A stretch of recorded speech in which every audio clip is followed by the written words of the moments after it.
Bonjour à tous, j'espère que vous allez bien. Aujourd'hui, on voit ensemble une recette classique de la charcuterie, le fromage de tête. Rien à voir avec le fromage, je vous rassure, mais une recette quand même classique à base de tête de porc cuite au bouillon et agrémentée d'épices, de condiments et d'aromates et passée au four. Donc on voit ça tout de suite ensemble. Je vous dis à vos planches, à vos fourneaux, c'est parti!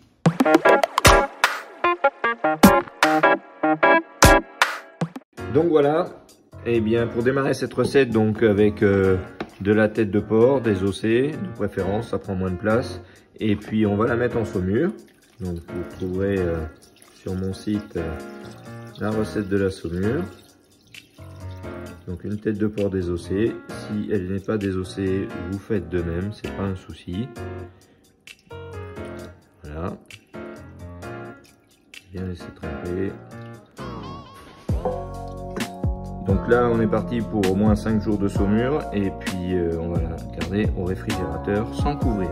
Several days later. Donc voilà, après 4 jours de saumure, puisque c'est de la tête désossée, 4 jours, c'est un peu comme les rayons, 4-5 jours maximum, c'est bien. Si vous avez une demi-tête sur os, vous pouvez laisser jusqu'à 1 semaine en saumure, c'est pas un problème.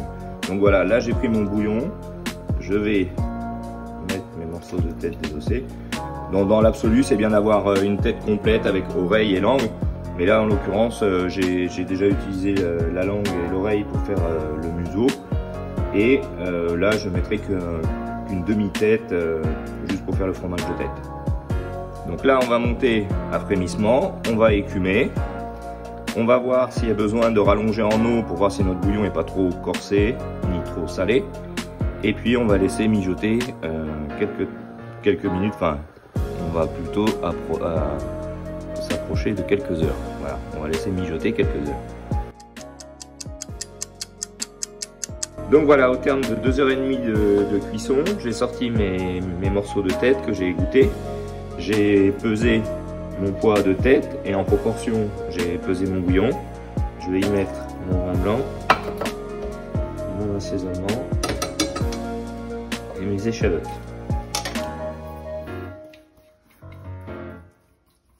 Voilà. Je vais les monter à ébullition et pendant ce temps-là, je vais tailler ma viande en petits cubes, tout prêt pour l'ajouter dans mon bouillon. Donc voilà, donc on va tailler le gras plutôt petit, afin qu'on n'ait pas de trop gros morceaux à la coupe.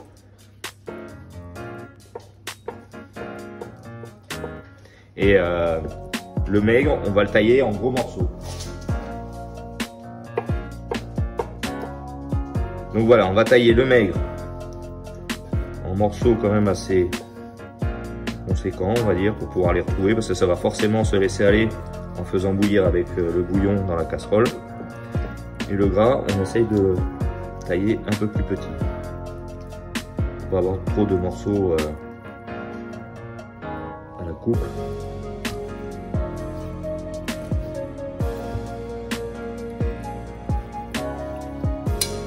On peut laisser refroidir un peu si on sent que c'est trop chaud à couper.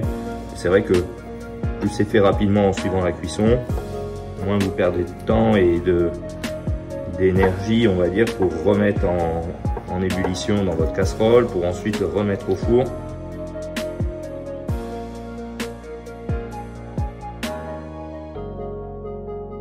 Alors si d'aventure vous mettez une demi-langue, une langue en fonction de ce que vous voulez passer, pareil, vous la coupez en petits cubes. Si vous mettez l'oreille, alors moi j'aime pas le cartilage, je sais pas vous, mais moi je mets pas le cartilage. Alors ce que je fais quand l'oreille est bien cuite, eh bien, soit avec une corne ou avec le dos d'un couteau, je racle la couenne qu'il y a sur l'oreille, je la récupère, je la coupe ou je la hache un peu plus fin et je l'incorpore à mon mélange.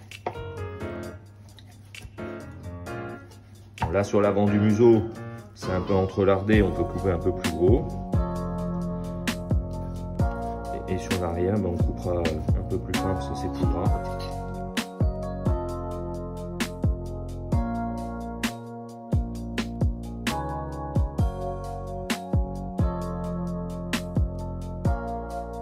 Nous avons nos viandes de couper qu'on va mettre dans notre casserole de bouillon. Donc voilà, je reviens au-dessus de mon feu. Mon bouillon avait déjà bouilli une fois avec l'ensemble. Je mets mon mélange, mon persil,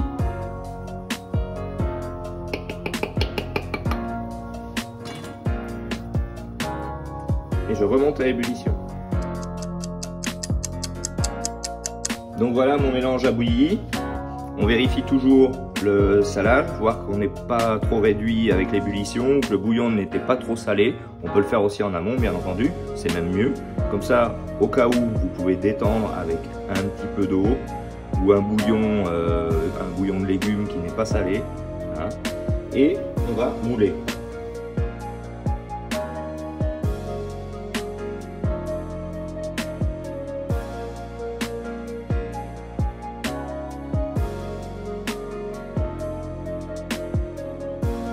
Donc voilà, je préchauffe mon four à 180 degrés et on va enfourner le temps de le colorer, que ça monte légèrement à ébullition, et ensuite on va descendre notre four à 95-100 degrés pour 45 minutes. Donc voilà, on enfourne 180 degrés, on monte à ébullition et on baissera à 100 degrés pour 45 minutes. 1 hour later. Donc voilà, au terme de 45 minutes de cuisson, j'ai sorti ma terrine du four, je vais l'égoutter du bain-marie, je vais la laisser refroidir et on peut éventuellement poser une charge dessus pour que la graisse remonte. Et après on va laisser refroidir une vingtaine de minutes, une demi-heure avant de le mettre au réfrigérateur. 2 days later. Donc voilà, au terme de 48 heures de réfrigération, j'ai taillé l'entame de ma terrine. Et voilà, donc la tenue, la coupe, nickel. Au niveau des arômes, tout est là. Après, tout dépend du choix du vin blanc aussi et de le faire réduire avant ou de le mettre cru directement dans le bouillon et le faire bouillir. Le choix reste propre à chacun sur un choix de son vin. Donc voilà pour ce qui est de cette recette de fromage de tête. J'espère que cette recette vous a plu, auquel cas pensez à liker la page. Donc une recette pas très compliquée en soi. Sauf que quand même, comme je le dis dans la vidéo, pensez à faire attention à votre bouillon qui ne soit ni trop corsé ni trop salé, donc auquel cas vous rajoutez un petit peu d'eau pour le détendre, et puis ce qui permettra en cours de cuisson, comme il y a une légère évaporation quand même, et donc une concentration des arômes et éventuellement du sel, de ne pas avoir un produit fini trop salé. Il vaut mieux avoir à rajouter une pointe de fleur de sel à la dégustation au moment de manger que d'avoir un produit un peu trop corsé, un peu trop salé. Donc voilà, pensez à activer la petite cloche de notification ainsi que l'abonnement à la chaîne pour pouvoir me suivre dès l'apparition d'une vidéo en ligne. Vous retrouverez en barre de description, en barre d'infos, le lien au site internet où vous aurez tous les grammages, tous les ingrédients, les temps de cuisson, les temps de salage, etc. et puis le matériel, ainsi que des petits articles que j'ai édités de temps en temps sur les aromates, les épices, etc. Et puis vous aurez aussi les liens aux réseaux sociaux. Donc je vous dis à très bientôt, portez-vous bien, ciao.